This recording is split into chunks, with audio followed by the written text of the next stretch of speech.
Okay, so today we'll be talking about the listening section. It's one of the sections of the IELTS. Like you know already, IELTS has four sections. For those that are new to it, IELTS has four sections which will test for communicative skills of the English language. The listening section comes first in most cases, and you're expected to listen to an audio. The audio approximately you were playing for 30 minutes, and you're only allowed to listen to each once, and you can take notes on the question booklet. You have about 10 minutes to transfer your answers once you're done writing out your responses on the question booklet. The listening section has four parts. The conversation is the first part of the listening section. Here, you will listen to a man and a woman discussing about a general topic. It could be about traveling, accommodation, admission, housing. So it all depends. Naturally, afterwards, in the conversation, there you have about 10 questions to answer. A second section or part of the listening is the narrative. Most cases can be referred to as a monologue. This is where you hear a man or a woman talking about a trip, a tour, or probably a direction. Here you could have a talk about how a excursion can be made or a trip to a museum or a mansion. Here you need to follow the trend of the questions.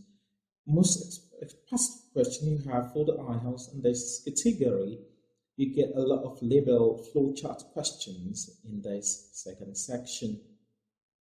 Here you will be treating question 11 down to 20. It is believed that as the IELTS parts and the listening goes higher, the audio gets tougher.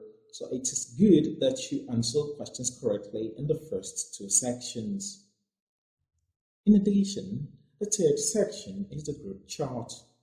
The group chart requires you to listen to a group of people, minimum 2 people, maximum 3 or 4 people, with a moderator.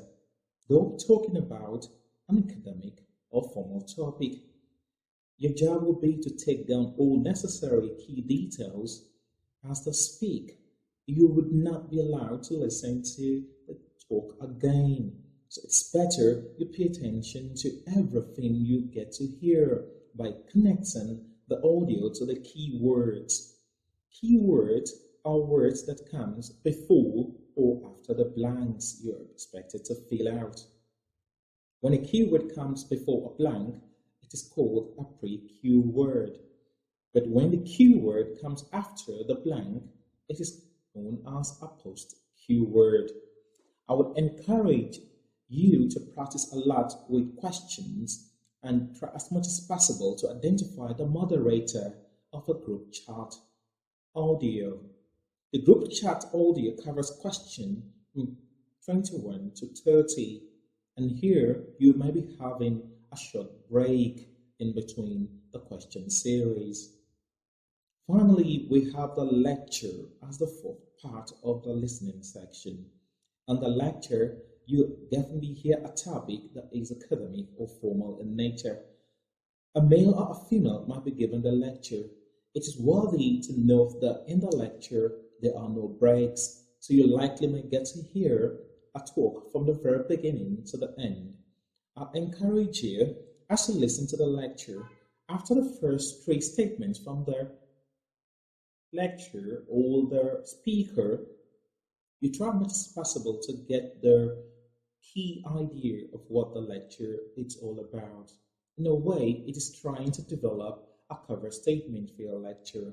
This will serve as a guide to understanding what the lecture is all about.